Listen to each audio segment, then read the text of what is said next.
Secure, épisode technique. Je suis accompagné de Frank. Oui, salut Nicolas. Ravi de vous revoir et de revenir un petit peu de petit break là, pour le Hackfest et après le Hackfest. Oui, justement de reprendre ton souffle un peu quand même.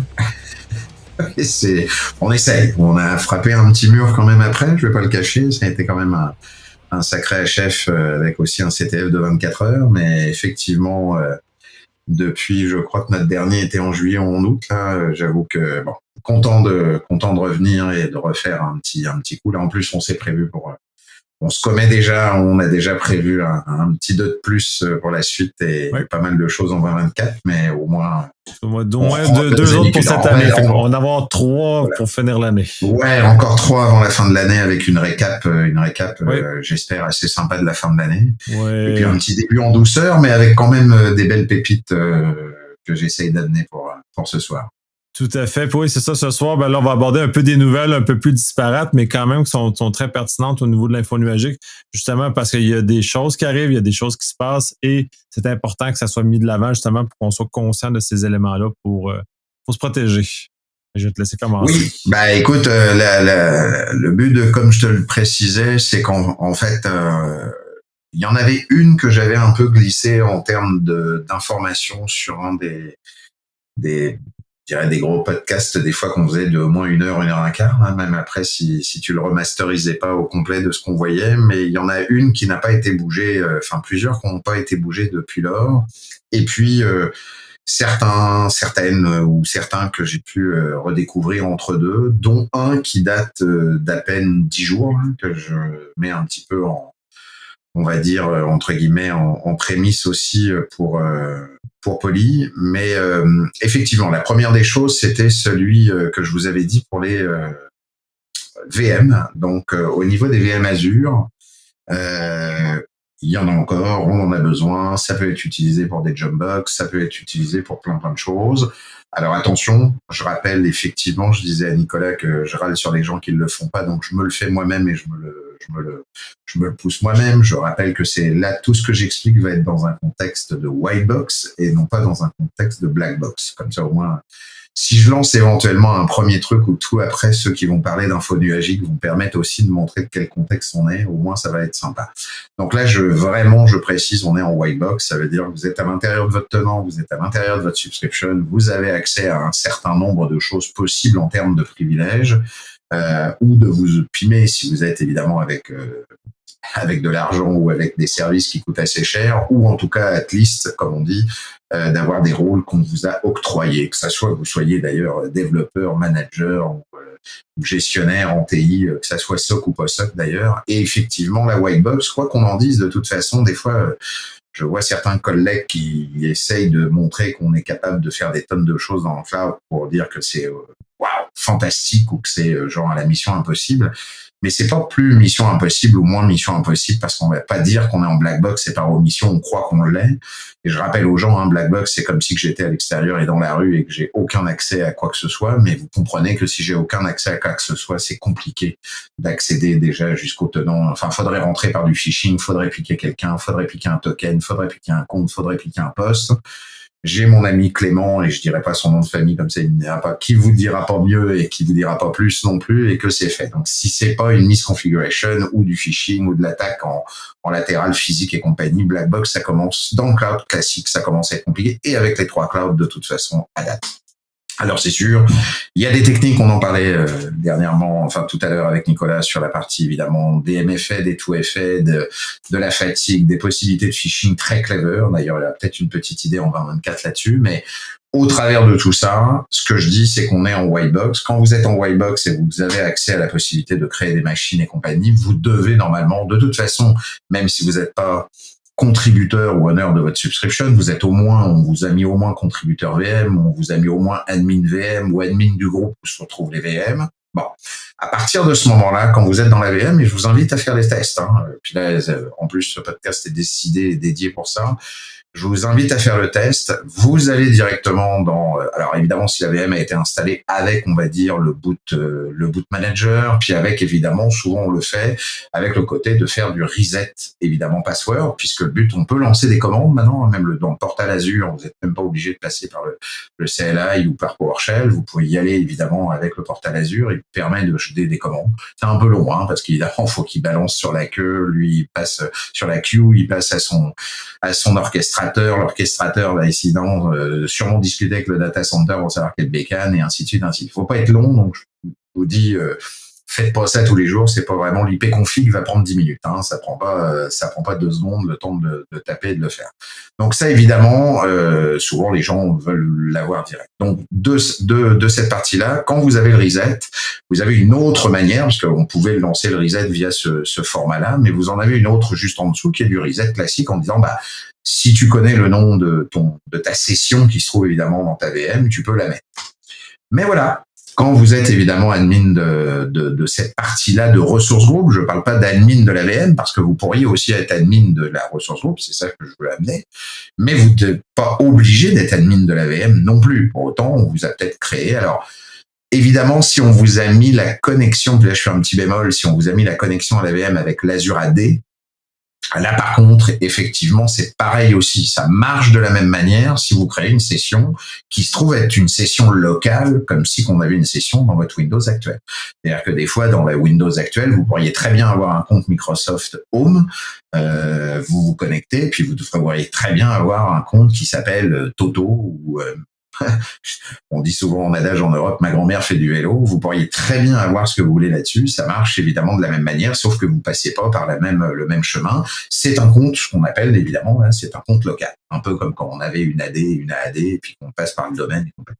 Donc ça marche dans les deux sens, c'est-à-dire que vous soyez AD ou pas, mais que vous avez accès à la système ressource. Je parle pas d'accès donc à admin à l'intérieur de la VM. Si vous l'êtes en plus, c'est très bien, mais vous n'êtes même pas obligé. C'est-à-dire que des gens ont pu aussi préparer la VM pour que vous soyez juste un simple utilisateur et non pas avec les droits d'admin dans la machine. Eh bien, si vous avez les droits suffisants pour évidemment faire le reset password, eh bien, il faut savoir que si vous dites, OK, je reset mon password, mais en fait, au lieu de resetter le password, vous créez, en fait, le user en haut, vous dites, user, je l'appelle Toto, ou test pentest, ou là, en l'occurrence, faites-le comme compte de service, ou service printer, ou genre, update. Oh, c'est cool, ça va pas trop se voir, évidemment, sur le monitoring. Puis là, vous mettez update, vous mettez votre password, où Microsoft vous demande évidemment de le confirmer et compagnie. Puis là, vous faites OK. Puis là, Microsoft, le portal dit, OK, c'est parti, je le fais. Et d'un seul coup, il vous dit, ça y est, ça a été fait, on l'a reseté votre password. Et comment t'as pu me resetter mon password? Mon truc s'appelle update. Mais en fait, j'ai jamais mis d'update. Donc maintenant, vous allez sur la VM, vous la démarrez, vous tapez update en user, vous mettez évidemment votre password. Alors désormais, ils ont quand même aussi pour l'histoire de la partie AD, au niveau des modern authentication, parce que maintenant il y a des notions de VM qui peuvent se lancer, comme je le disais tout à l'heure, avec évidemment. Si c'est exclusif à AD ou si c'est du VDI, par exemple aussi, si c'est Virtual Desktop, là effectivement, ce que je viens de vous dire ne fonctionne pas. Non pas qu'il n'a pas créé le user, mais le fait est, c'est que le système vous demandera automatiquement, vous passiez par la AD pour le faire. Donc là, il y a une sorte de petit blocage qui est fait différemment. Mais si tout ça n'est pas fait, ou si c'est classiquement, parce qu'il y a beaucoup de legacy où c'était simplement des utilisateurs qui sont de toute façon en local dans la machine, croyez-le ou pas, il vous a créé update avec le mot de passe que vous lui avez donné. Et pire de tout, c'est que quand vous arrivez dans la bécane, vous êtes admin de la machine. Donc, vous pouvez évidemment tout faire dans la machine. Et si elle-même a un réseau, que vous pouvez faire des mouvements latéraux ou qu'elle a accès à d'autres points, puis que vous pouvez à la limite, si elle est admin, ça veut dire que vous avez aussi accès dans le userland aux autres comptes qui, des fois, quand on n'est pas admin, on peut pas voir ce qu'il y a à l'intérieur, mais là, vous pourriez voir ce qu'il y a à l'intérieur. Donc, souvent, faut faire attention au data loss. Si des gens l'ont mis dans le C2 points, bon là, en toute logique, c'est accès pour tout le monde. Mais s'ils l'ont mis dans leur user, c'est souvent normalement pour se protéger. Donc là, ils sont faits. Et puis vous pourriez très bien effacer les utilisateurs avec NetPlease, netplease.msc. Vous pourriez très bien faire n'importe quoi à côté. Donc Faites attention, il y a des méthodes KQL qui vous permettent dans l'audit de permettre justement de récupérer si quelqu'un a créé en fait un nouvel utilisateur sur une VM. Donc je donnerai pour que ça soit mis sous le podcast.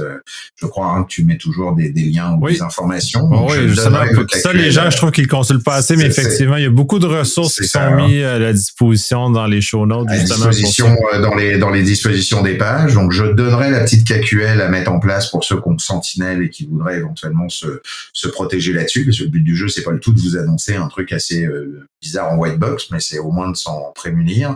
Et donc, vous aurez la KQL pour au moins voir, quitte à faire une alerte, une petite analytique et voir évidemment ce qu'il en est. Donc, faites attention à ça parce que c'est by design. Microsoft n'a pas l'impression que ça soit si important que ça toujours pour leur histoire du JEA, le fameux Just Enough Administration. Bon, c'est discutable. Maintenant, est-ce que je suis là pour savoir que je dois discuter de la politique de gouvernance de Microsoft? Je suis pas certain que... Bon, bref, il y a des choses qui nous échappent dans notre monde de sécurité. Donc, en tout cas, tout ce que je veux vous dire, c'est faites gaffe parce que quelqu'un pourrait devenir, évidemment... Vous imaginez que vous faites ça dans un domaine, vous faites ça dans une VM qui est une VM de SAN de fichiers ou une VM, peu importe, qui est quand même assez stratégique, ou même une VM de sandbox qui va sur quelque chose d'autre, c'est évidemment la mauvaise blague de voir qu'on a un compte qui devrait être un service à compte, puis qu'en fait ce compte-là n'existe pas. Ce serait pas cool, parce qu'en plus on pourrait installer un crypto miner sans pour autant. Après on peut faire du low level.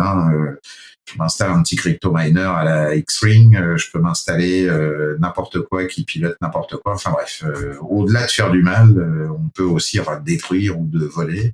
On peut aussi s'enrichir à faire d'autres aspects. Donc, faites attention, surtout que les Ripple ou les X-Ring, quand vous faites du crypto miner avec du digital Ocean Stream, le portefeuille est totalement chiffré, donc vous pouvez pas savoir qui c'est. Donc, à part après vos logs.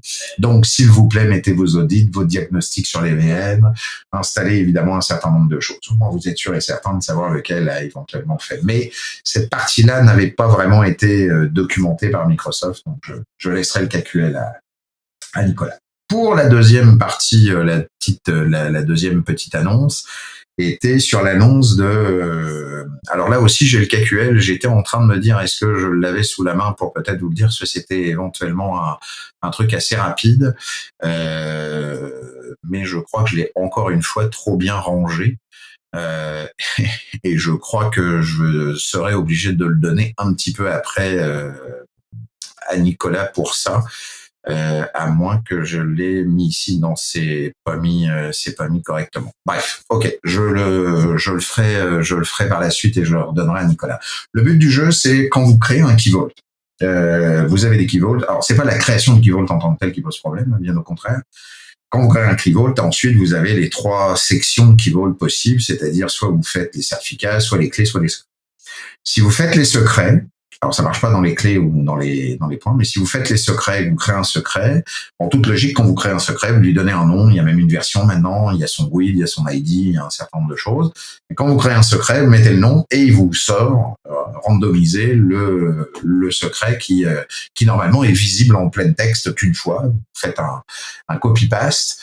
D'ailleurs, ce copy-paste-là n'est pas... J'aime bien parce que tout le monde en sécurité critique les key-pass, les je sais pas quoi, les dash, enfin tous les agents des password managers en se disant qu'ils peuvent être tempérés et compagnie, mais tout le monde fait des putains de copier-coller de tous ces putains de portails. Il y a aucun, ça passe en clear text de partout. Et vous pourriez avoir un service worker dans Chrome ou un malware quelque part qui se balade et qui vous récupère tous ces putains de clés.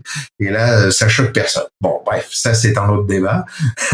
On peut pas faire autrement que de le réécrire. Je me doute qu'on doit passer un copy-paste, mais c'est rigolo parce qu'il y en a qui râlent parce que on protège pas, on tempère pas quand c'est du socket manager, mais dans les portails, on arrive à pouvoir faire ce qu'on veut.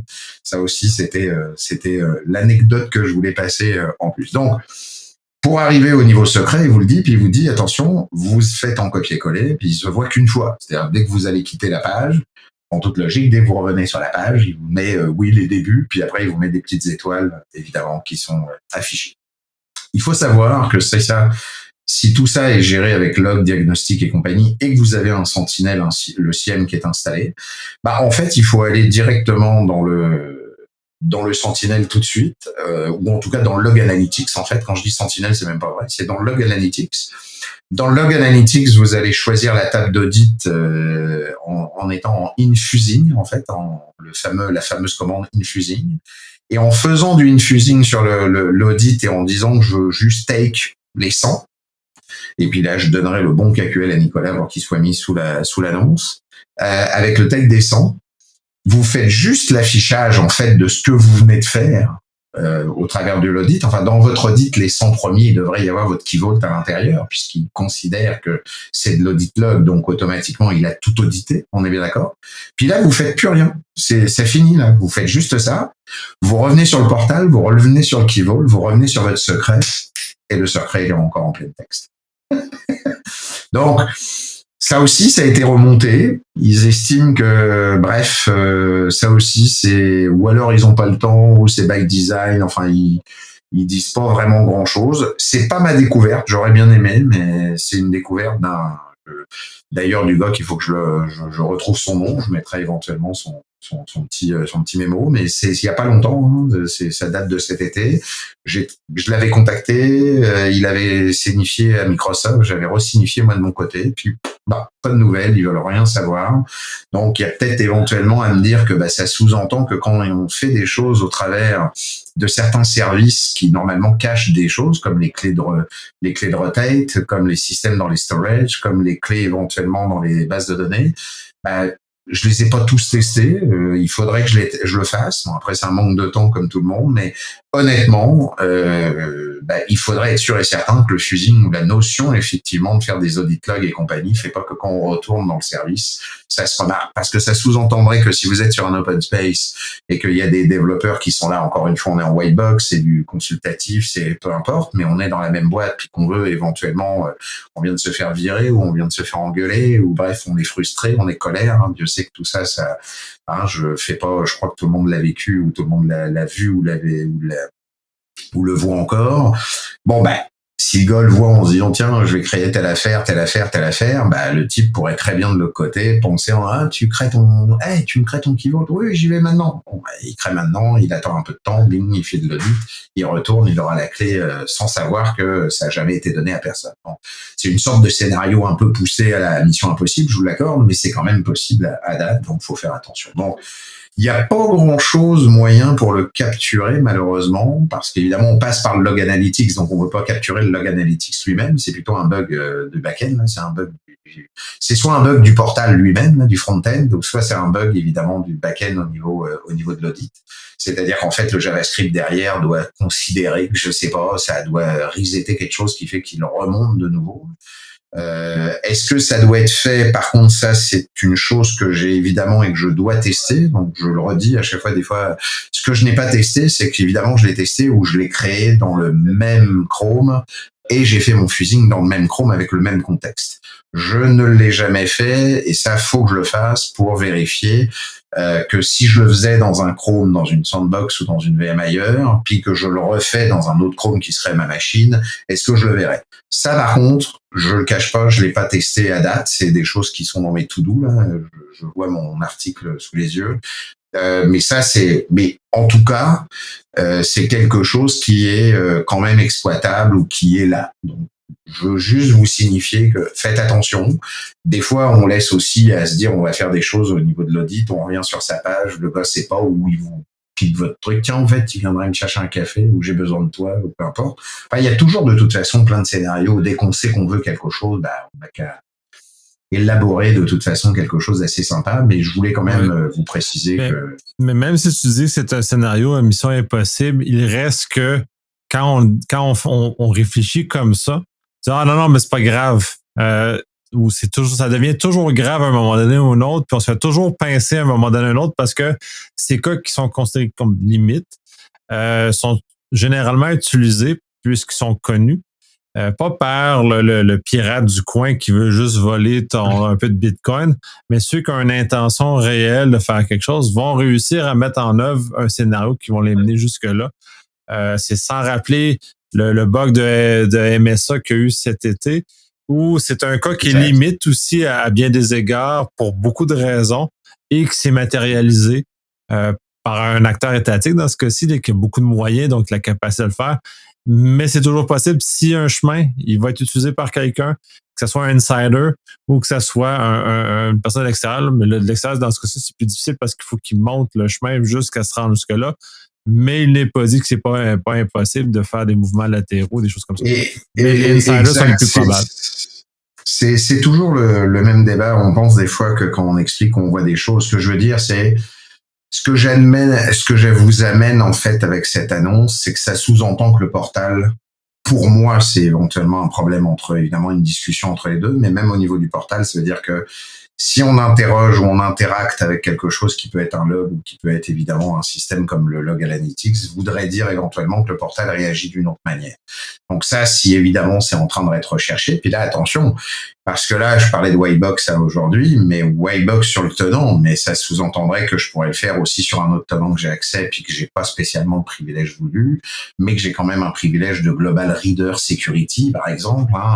On pourrait aller plus loin dans certains points. Alors, on pousse là, mais ça sous-entend, ou moi ça me dit aussi que le portal est pas aussi éventuellement super big secure. C'est sûr, c'est 3 fois le nombre de lignes de code que Windows 11, donc je me doute qu'on va pas s'amuser à décortiquer toutes les codes. Enfin, s'il y en a qui le font, bonne chance, mais vous en avez pour, je sais même pas si Microsoft le fait lui-même, rien que par rapport. C'est tellement d'équipes différentes qui pilotent le portal, mais si quelqu'un décidait effectivement d'avoir une portion de ce qu'il en est, s'il arrive à faire ce genre d'effet, puis c'est qu'un effet parmi tant d'autres.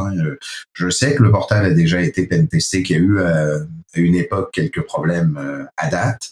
Depuis lors, on va dire que soit c'est bien caché ou soit il n'y a pas eu vraiment trop de remontées sur le portal à date, mais en tout cas, c'est ça qui est évidemment important à retenir. Pour la troisième partie, pour le troisième point et le dernier point, alors là, lui, il est pas piqué des hannetons. C'est le moment qu'on peut le dire. Celui-là, je suis assez content de l'avoir et de travailler avec mon pote anglais qui l'a aussi mis en avant.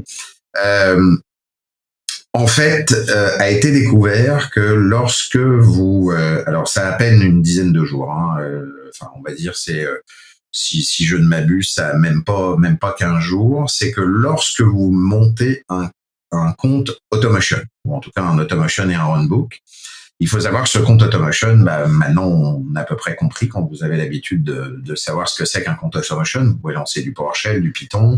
C'est vraiment un système un peu managé qui est un compte d'automatisation, mais qui lui-même est managé avec une sorte de shell ou en tout cas d'une mini VM derrière qui fait évidemment tourner un certain nombre de vos codes et avec un certain nombre de paramètres, de schedules et je dirais plein d'affaires qu'on a autour de l'automation. Le fait est, c'est que ce qui a été découvert et ce qui est complètement aberrant, aberrant.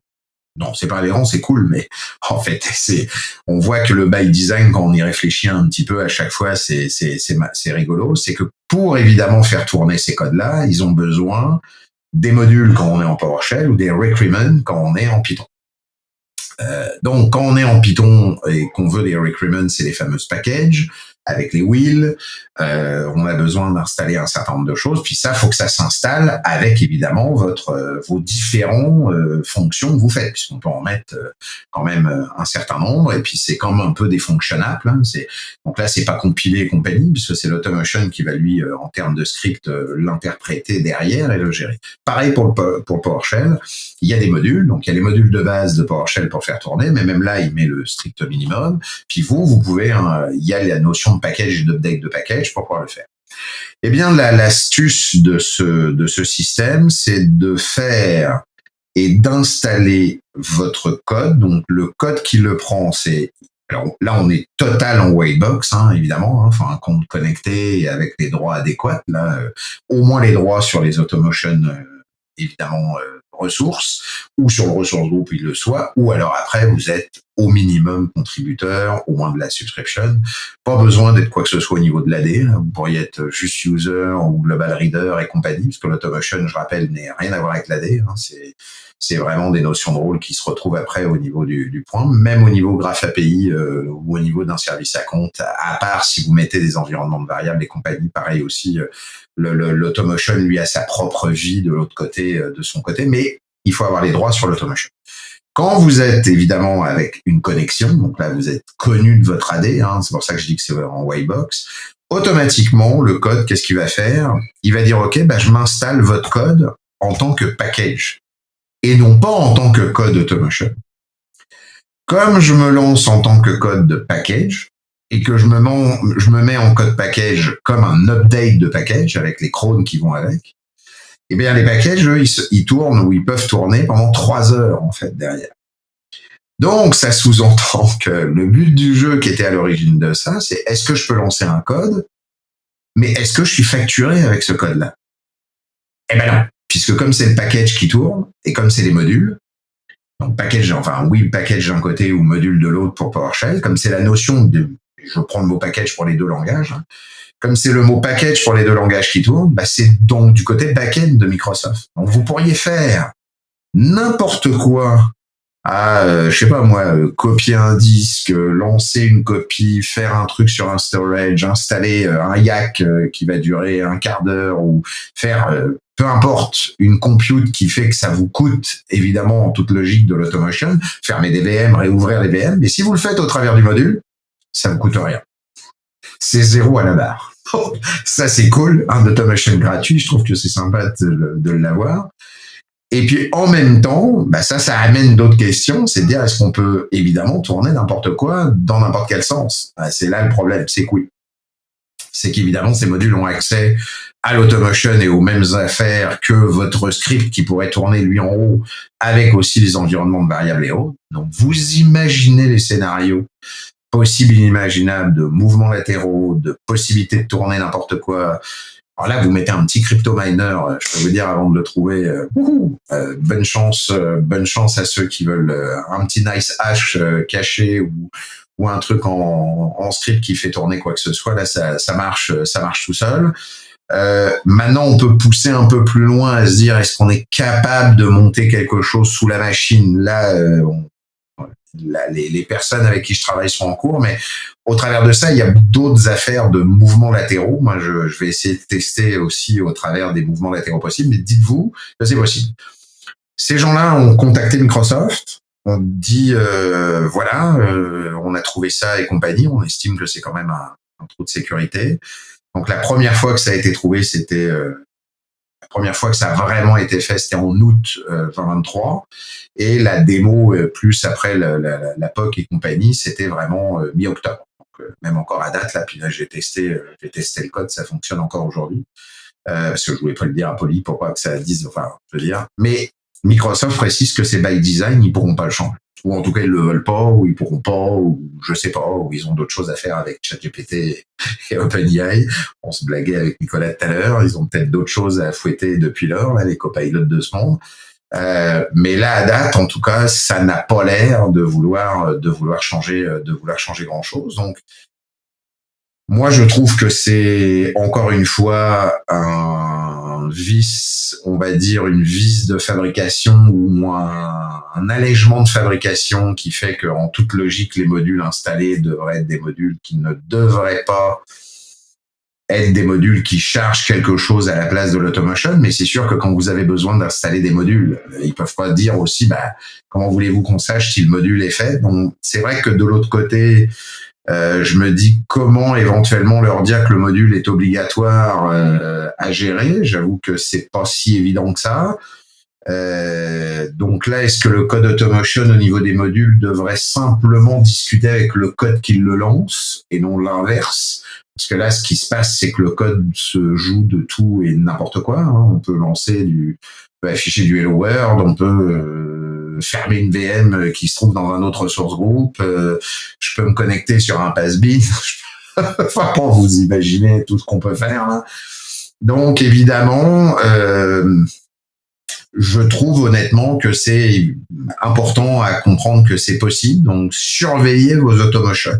C'est tout ce que j'ai à vous dire à date. Là. Effectivement, là, il y a peut-être un gros chemin à prendre ou à dire ceux qui doivent avoir accès aux automotions ou à des installeurs. Alors, je suis en train de regarder, je fais l'autre pied pour dire, évidemment, l'autre pied d'appel pour dire est-ce qu'on peut contrecarrer ces affaires-là avec, encore une fois, le CM, les logs du KQL. À date, c'est compliqué, comme je disais à Nicolas avant de démarrer le podcast, parce que là, on est du côté de back-end, même du côté interne. C'est un petit peu comme tout ce qu'on avait fait en podcast cette année avec Nicolas sur Wiz, Octad, de tout ce qu'ils ont découvert en ChaosDB, Oh My God et compagnie. Hein. Ils attaquent en fait la plateforme as a service qui se trouve derrière. Donc, manipuler des logs sur la plateforme, c'est difficile, à part de faire du diagnostic sur le fait qu'on est rentré dans cette plateforme, enfin, on est rentré dans cette ressource. Donc, moi, je vous dirais, c'est de mettre plutôt des alertes à dire que s'il y a un script, parce qu'il faut quand même installer un script par défaut ou lancer l'automation par défaut. Donc, je dirais que tout accès à automation doit être peut-être un petit peu plus vu. Peut-être aussi créer, je sais que ça je l'ai vu passer dans un GitHub et j'essaierai que c'est je crois que c'est dans l'Azure AD, c'est doit être AD Internals ou un truc du genre, enfin les plus connus en termes de Red Team ou de Blue Team au niveau des PowerShell. Je sais qu'il y en a un qui fait évidemment la recon de tous les automotions qui existent dans une ressource groupe. Donc, ce serait intéressant éventuellement de l'auto un peu manager pour voir éventuellement les modules et puis d'avoir peut-être un baseline en disant, OK, je sais pas, j'ai 2-3 subscriptions où vous en avez une, mais vous avez, je sais pas moi, une vingtaine d'automotion. Puis dans les vingtaines d'automotion, vous avez, 40, je dis des bêtises, hein, c'est vraiment pour l'exemple, mais 40 fonctions.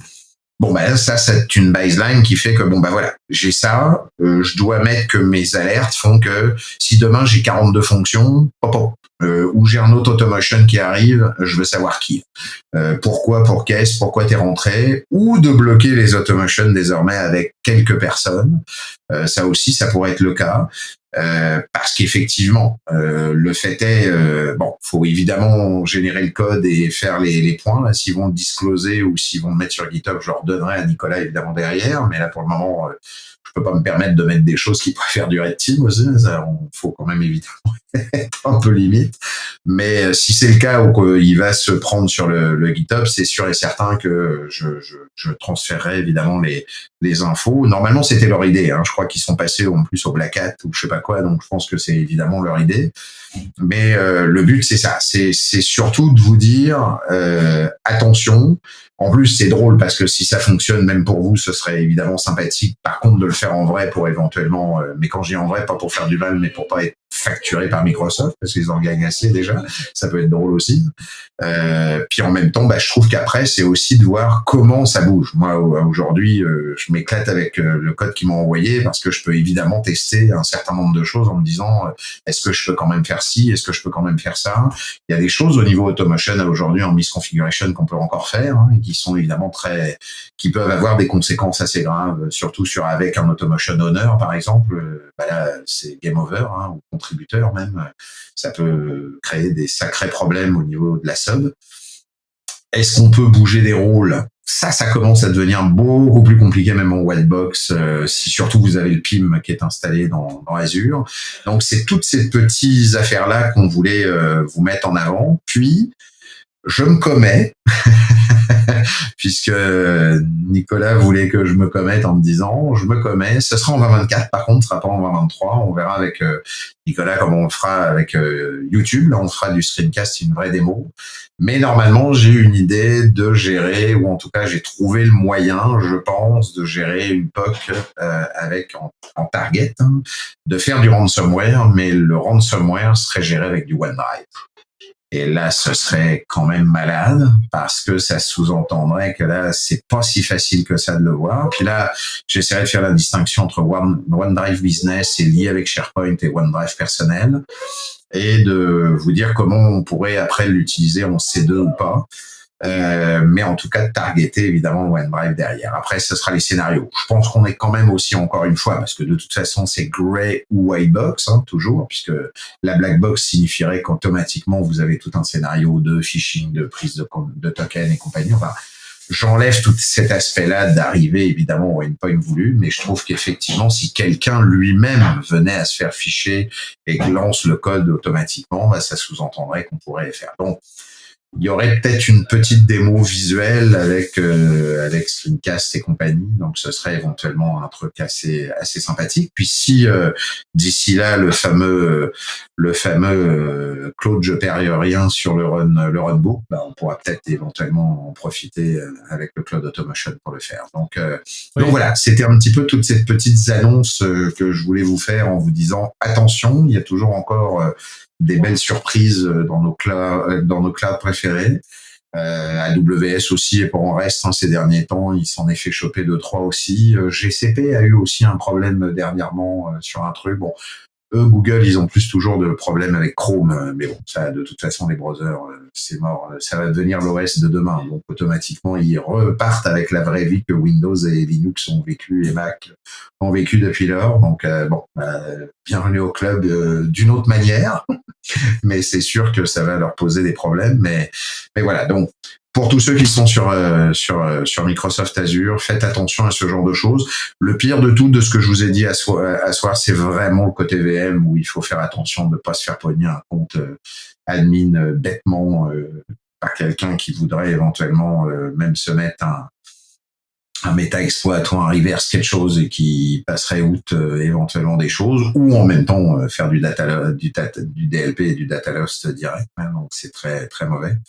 Mais voilà. Donc peut-être d'autres petites bibites dans le prochain. Hein. Il y a quelques trucs que je reçois à droite à gauche qui seraient éventuellement aussi intéressants. Je suis toujours preneur de certaines petites choses que bon, des fois Microsoft trouve que c'est pas Microsoft AWS et autres, mais Microsoft trouve que c'est pas spécialement si grave que ça à cause toujours du GEA, mais bon, tout le monde n'a pas les moyens de se payer des E5, des PIM, des conditional access, et d'avoir les gens adéquats avec les expériences adéquates et en plus la maturité de l'entreprise pour avoir mis tout ça en place. Donc, automatiquement, tout ce qu'on vous raconte au Polysecure peut malheureusement vous tomber sur le coin de la figure et poser des Absolument. dégâts assez importants. Ouais, à moins d'avoir l'argent et la capacité, la main-d'œuvre pour être capable de faire ça, parce que c'est très, très difficile. Je constate de mon expérience que pour même moi, ce que des fois, des choses que je trouve faciles, je regarde les autres et ça galère un peu plus. Naviguer dans Sentinel, par exemple, ça galère plus. Pourtant, ça me semble pas si difficile, mais le regard est différent. Donc, justement, de nous amener, et ça coûte des bidous, puis c'est pas tout le monde qui a ces bidous-là pour réussir à mettre ça là. C'est ça. C'est les licences, c'est les pay-as-you-go, c'est la taille des logs, c'est aussi le fait comme tu dis, de savoir comment manœuvrer aussi au travers de ces portals qui bougent presque tout le temps, aujourd'hui, maintenant. Puis des fois, c'est le portal qui bouge, mais ça veut dire aussi que c'est le back-end au complet. Donc souvent, c'est beaucoup plus malléable, évidemment, en back-end. Bon, Sentinel un peu moins en termes de CLI, mais quand vous faites vos calculs, quand vous faites vos dashboards, quand vous faites vos choses, il faut quand même que la compatibilité soit là. Je parle même pas des défendeurs familiers aussi après avec le reste. Donc c'est pour ces raisons-là qu'il faut faire attention évidemment à toutes ces petites choses qui font que des fois by design la partie back-end malheureusement même pour des ratés que ce soit chez Microsoft ou les autres ils peuvent évidemment créer des soucis ou des surprises qui font que des gens ont des accès qui devraient pas avoir. Je ne passerai pas non plus, je pense que je proposerai ça à Nicolas aussi, il y a des tonnes et des tonnes de choses qu'on n'a jamais parlé au niveau du pipeline. C'est sûr qu'avec le DevOps, c'est GitHub Action et GitHub Codepace et compagnie, ça c'est mon autre dada depuis 6 mois parce que je suis collé là-dessus au niveau de ma job. Je reviendrai évidemment en force en 24 avec ça au Poly, mais là vous pouvez faire, si vous surveillez pas ça, si vous avez pas, et je parle même pas applicatif en tant que tel, mais le pipeline en tant que tel, le CI/CD et les accès là, vous êtes mort. C'est même pas game over, c'est fini, terminé d'entrée de jeu. Donc c'est pour ça aussi qu'il faut être vraiment sérieux mais rigoureux à faire attention et à mettre les bons systèmes parce que sinon, moi DevOps ça m'a mis 3-4 mois à être Dark Vador à faire que personne soit project manager. Personne, parce que DevOps, c'est compliqué à manœuvrer en termes de sécurité, un peu moins pour évidemment GitHub, bien au contraire. Mais GitHub a aussi tous ces petits travers aussi, c'est loin d'être drôle entre Enterprise Organization, mon compte perso, mon soi-disant SSO Links, mais c'est pas facile à gérer. Donc bref, il y a tous ces aspects-là qui fait après que les accès, évidemment, ah ouais, mais le service à compte, il se crée pas automatiquement, mais moi honneur. Bah oui. Je veux pas que je te mette Global Admin non plus. Au moins, on met tout le monde Global Admin. D'ailleurs, je vois même pas à quoi ça sert. Tu sais, et il veut être Project Manager. Bah, évidemment, quand t'es Project Manager, t'es pas presque Organisation Manager, mais c'est pas loin d'être Project Manager sur tous les projets complets de l'organisation par les repos. Et donc, par les projets, c'est pareil. C'est comme si t'étais Global Admin du DevOps. Donc, c'est là où il faut évidemment faire très attention parce que là, pour le coup, ça peut coûter cher, et puis de siphonner une base de données dans un pipeline, c'est tellement facile que ça en est ridicule. Donc c'est aussi une des raisons pour laquelle on y reviendra, parce que ça touche malheureusement le cloud aujourd'hui au complet et à tous les jours. Donc voilà, écoutez, oui. J'espère que ça vous aura plu, ou en tout cas appris quelques points, ou mettre des puces à l'oreille d'aller chercher à droite à gauche. Et puis vraiment content de repartir sur de nouvelles aventures avec la petite pause à chef. Là. Tout à fait. C'est excellent. C'est des choses très intéressantes. De toute façon, ça nous amène dans un mode de réflexion différent. Puis c'est ça qui est important de nous amener en cyber, c'est qu'on réfléchit différemment pour trouver des éléments comme ça qui, parfois, justement, comme tu mentionnes, ne semblent pas avoir d'importance pour les grands clouders, mais que dans la réelle, ont probablement des impacts. Sur ce, merci énormément. Merci à toi, Nico, et puis passez une excellente écoute, et à la prochaine, les amis. Bye bye.